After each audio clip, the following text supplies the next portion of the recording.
But another amendment that I offered in committee and lost really speaks to this president and what kind of person he is.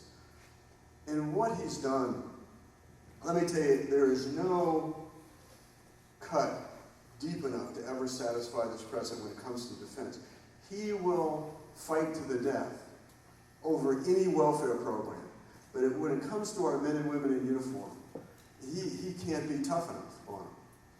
And so, but what he's doing in the Department of Defense is he's been plussing up the civilian workforce because it's unionized and because he can count on their vote.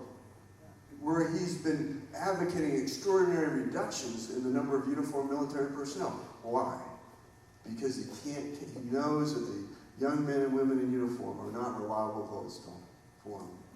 And it's not about the security of the country, and it's going to cost us more money from what he's doing. He's one of the things that he's doing is, so right now, we have 1.42 million people in uniform on active duty.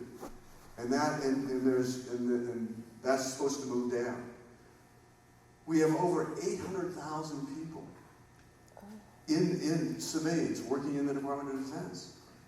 And if you add in all of the Guard and Reserve, then the civilian workforce, out of all, if you add in everybody, is 34%. I mean, I got to tell you, I was in the Army infantry and the Marine Corps infantry. I don't know a lot of casualties on any enemy units that were accomplished by somebody sitting behind a desk. So, unfortunately, I lost an amendment to cap the civilian workforce down to 30, bring it from 34 to 30% in committee. And I unfortunately some unions, got to some of our Republicans. Some of those public sector unions, and they were intimidated and didn't stand with me. But there's so many. I think for what this president wants to do to this country, I mean, it's so extraordinary. Every week he's trying to divide us in some way over some issue, and it's all about being reelected because he can't do it on his record. He cannot be reelected on his economic record.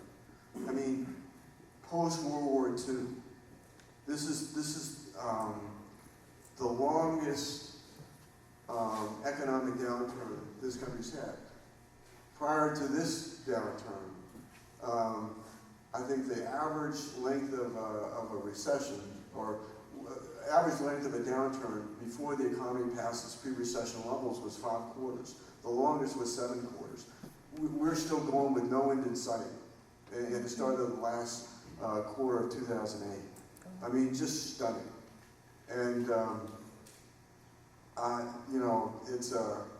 it really does hinge on this election. I don't know whether Barack Obama was born in the United States or not.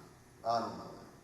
But I do know this, that in his heart, he's not an American. He's just not an American.